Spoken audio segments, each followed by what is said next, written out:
Olá, eu sou o professor Japa, estou aqui para mais uma aula sobre refração e dessa vez vamos falar sobre as leis da refração. Bem, nessa aula iremos tratar do desvio que a luz pode sofrer ao mudar de um meio para outro, como podemos ver nessa figura.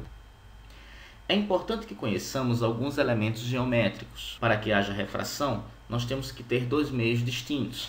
Aqui eu vou chamar meio 1, com índice de refração N1, e meio 2, com índice de refração N2.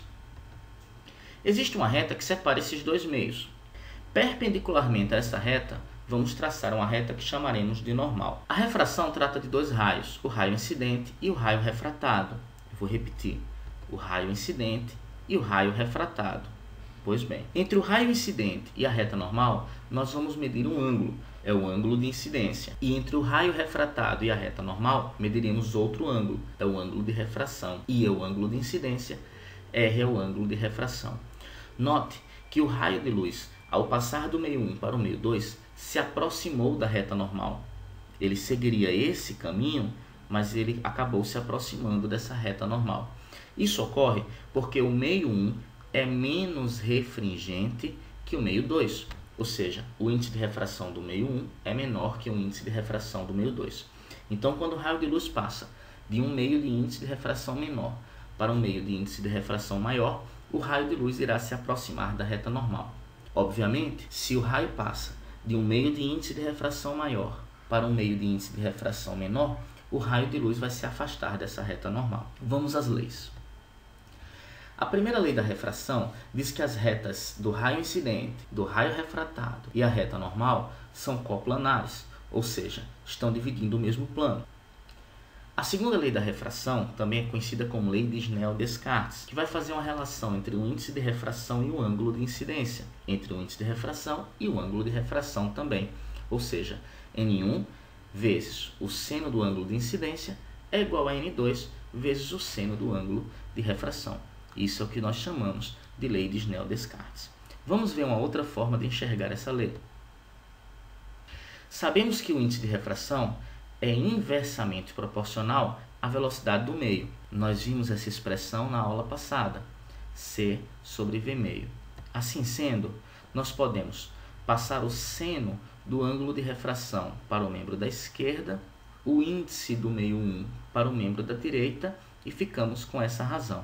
Como o índice de refração é inversamente proporcional à velocidade do meio, nós podemos escrever V1 sobre V2. Lembrando, óbvio, que você só pode usar uma igualdade por vez.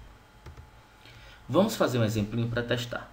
Um estudante de física observa um raio luminoso se propagando de um meio A para um meio B, ambos homogêneos e transparentes, como mostra a figura. A partir desse fato, o estudante conclui que todas as alternativas falam da relação entre o índice de refração do meio A e do meio B, ou da relação entre a velocidade do meio A e do meio B. Bem, primeiro, essa reta verde é a reta normal, forma 90 graus com a superfície. E os ângulos que precisamos são sempre os ângulos entre a linha do raio de luz e a linha da reta normal. Ou seja, 40 graus para a incidência e 20 graus para reflexão.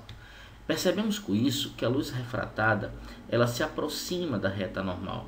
Ou seja, com certeza essa luz está passando de um meio com índice de refração menor para um meio de índice de refração maior.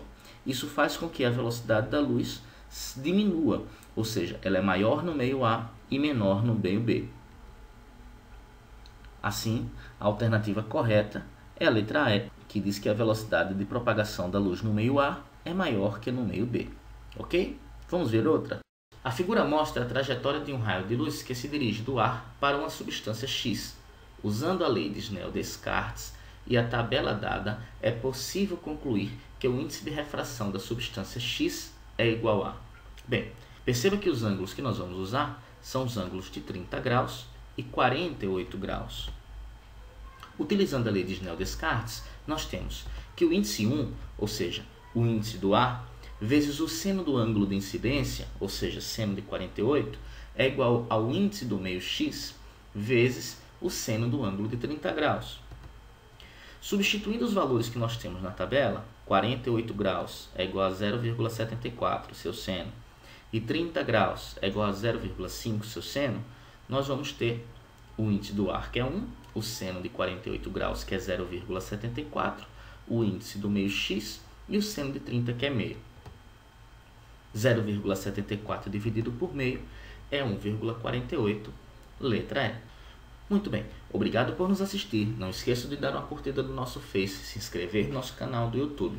A Matsudica de hoje é assistir a nossa próxima aula, que falará sobre dióptero plano. Aquele abraço.